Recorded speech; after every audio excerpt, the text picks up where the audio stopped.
15 iyun Milli Qurtuluş Günü münasibətilə Prezident Kitabxanasında Azərbaycan Dövlət Pedaqoji Universitetinin Qərbi Azərbaycan Araşdırmalar Mərkəzinin rəhbəri, tarix üzrə fəlsəfə doktoru Leyla Calalovanın Heydər Əliyevin Qərbi Azərbaycan Siyasəti, Tarixi və Siyasi Varislik adlı kitabının müzakirəsinə həsr olunmuş dəyirmi masa keçirilmişdir.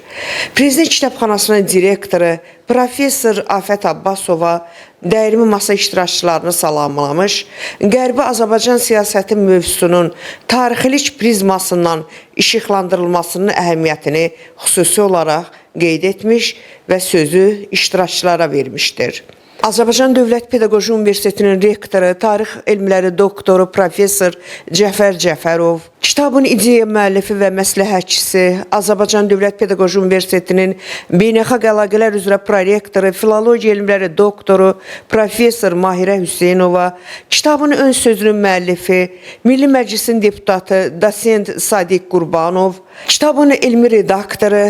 Dövlət Mükafatı laureatı, tarix üzrə fəlsəfə doktoru Nazim Mustafa, kitabın rəyçiləri, Milli Məclisin deputatı, Gəncə Dövlət Universitetinin elm və innovasiyalar üzrə prorektoru, tarix üzrə fəlsəfə doktoru Dosent Pərvin Kərimzadə,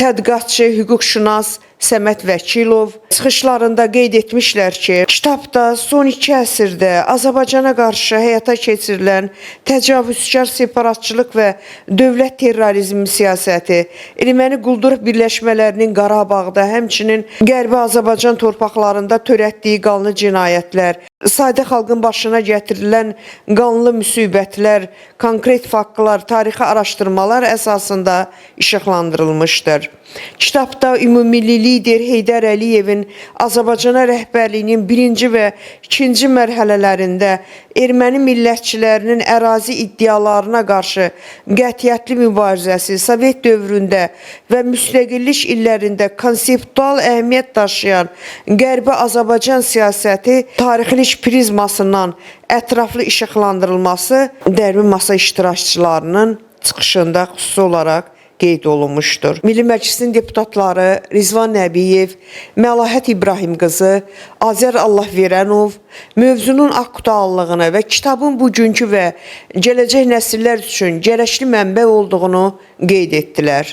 Digər çıxış edənlər, professorlar İbrahim Bayramov, Cəbi Bəhramov, Dövlət Təhlükəsizlik Xidmətinin Heydər Əliyev adına Akademiyasının kafedra müdürü, İqtisad üzrə fəlsəfə doktoru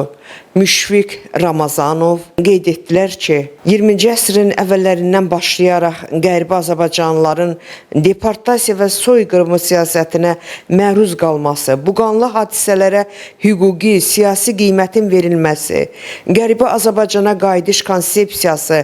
bu mühüm sənədin elmi, nəzəri aspektlərinə kitabda geniş yer verilməsi xüsusi əhəmiyyət daşıyır. Çünki bu kitab bugünkü və gələcək nəsillər üçün ən qiymətli tarixi mənbədir. Tədbirin sonunda kitabın müəllifi, Azərbaycan Dövlət Pedaqoji Universiteti Qərbi Azərbaycan Araşdırmalar Mərkəzinin rəhbəri, tarix üzrə fəlsəfə doktoru Leyla Calalova kitabın yazılması prosesindən bəhs etmiş və tədbir iştirakçılarına öz minnətdarlığını bildirmişdir.